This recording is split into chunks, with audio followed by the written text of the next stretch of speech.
वफाकी हुकूमत ने ईद उल फित्र की तातीलात का ऐलान कर दिया। ईद उल फित्र की तातीलात 31 मार्च से 2 अप्रैल तक होंगी। काबीना डिवीजन ने सरकारी तातीलात का नोटिफिकेशन भी जारी कर दिया है।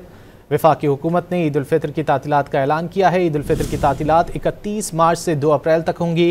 काबीना डिवीजन की जानिब से सरकारी तातीलात का नोटिफिकेशन जारी किया गया। तफसीलात जानेंगे डॉन न्यूज़ के नुमाइंदे ताहिर शिरानी से। ताहिर शिरानी, बताइएगा 31 मार्च से 2 अप्रैल तक तातीलात होंगी ईद की?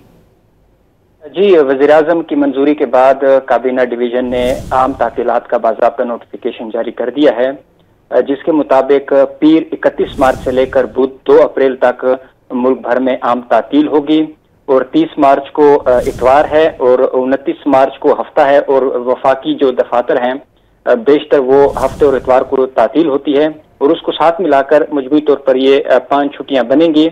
क्योंकि काबीना डिवीजन ने इससे पहले भी ऐलान किया था कि ईद पर 3 दिन की तातीलात होंगी, ताहम चांद की रोयत के हिसाब से तारीखों का नोटिफिकेशन बाद में जारी करने का फैसला हुआ था।